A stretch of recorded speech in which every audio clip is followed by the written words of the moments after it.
Assalamualaikum warahmatullahi wabarakatuh. Saya Yuliani dari program studi Teknik Informatika.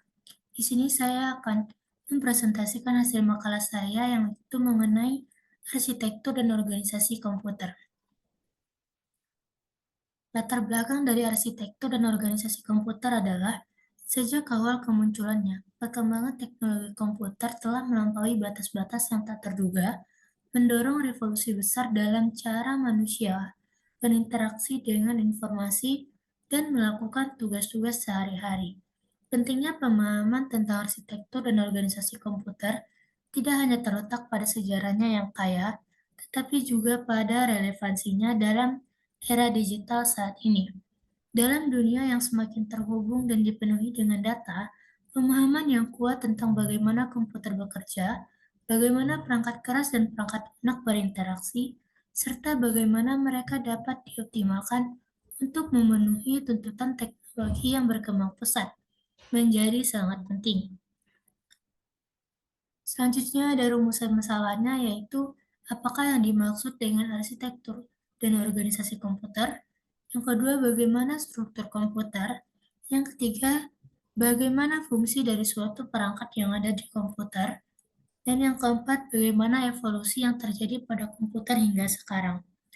Adapun tujuan dari makalah ini ialah menjelaskan tentang arsitektur dan organisasi komputer, menjelaskan fungsi perangkat komputer, menjelaskan tentang struktur komputer, dan menjelaskan tentang evolusi kinerja komputer.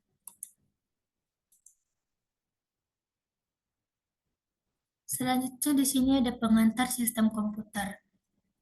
Ada karakteristik komputer. Berikut adalah beberapa karakteristik utama dari komputer. Yang pertama ada kecepatan, yang kedua ada ketepatan, yang ketiga ada kapasitas penyimpanan, yang keempat ada otomasi, yang kelima ada fleksibilitas, yang keenam ada multitasking, yang ketujuh ada komunikasi, yang kedelapan dapat diatur ulang, yang kesembilan ada reproduksi, dan yang kesepuluh ada perangkat keras dan perangkat lunak. Generasi selanjutnya ada generasi komputer. Komputer telah mengalami sejumlah perubahan signifikan sejak awal diciptakannya. Perkembangan ini biasanya dibagi menjadi 5 generasi utama. Generasi pertama terjadi pada tahun 1940 sampai dengan 1956.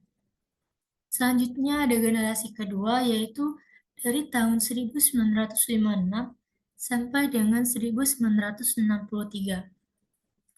Yang ketiga ada generasi ketiga, dari tahun 1964 sampai dengan 1971. Dan yang keempat ada generasi keempat, dari tahun 1971 sampai tahun 2010.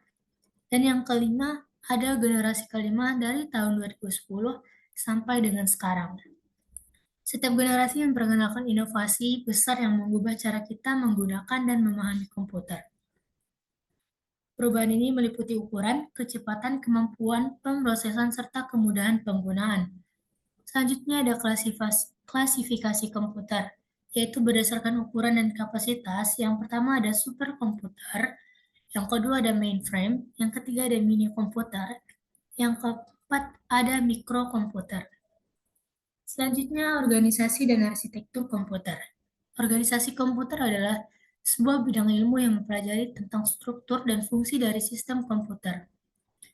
Organisasi komputer melibatkan pemahaman tentang berbagai konsep seperti arsitektur komputer, pengkodean instruksi, pemrosesan paralel, dan hubungan antara perangkat hardware dan perangkat lunak software. Sedangkan arsitektur komputer merupakan konsep perencanaan dan juga struktur pengoperasian dasar dari suatu sistem komputer. Pada arsitektur ini sendiri menggambarkan komputer dengan 4 bagian utama. Bagian utama tersebut yakni unit aritmatika atau logis yang biasa disebut dengan ALU. Selanjutnya ada memori, alat masukan, unit kontrol, dan hasil I/O. Kemudian seluruh bagian tersebut dihubungkan dengan rangkaian kawat bus. Selanjutnya sini ada komponen komputer. Komponen utama dari sebuah komputer ada prosesor, atau CPU. Yang selanjutnya ada memori yang terbagi menjadi dua, yaitu RAM, Random Access Memory, dan ROM, Read Only Memory. Ketiga ada perangkat penyimpanan yang terbagi menjadi hard drive atau HDD atau solid state drive yang disebut dengan SSD, dan selanjutnya ada optical drives. Yang keempat ada motherboard, yang kelima ada kartu grafis atau yang biasa disebut dengan GPU. Selanjutnya ada power supply unit, biasa disingkat dengan PSU, serta perangkat input dan output yang terbagi menjadi keyboard dan mouse, monitor, printer, speaker, dan perangkat lain.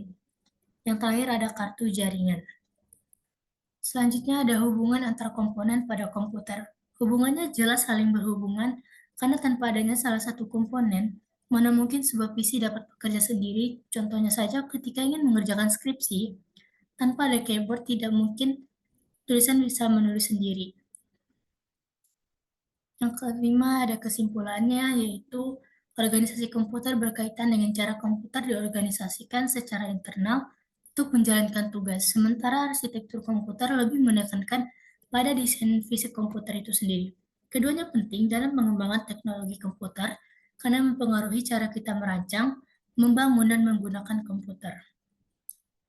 Sekian dari saya. Terima kasih. Assalamualaikum warahmatullahi wabarakatuh.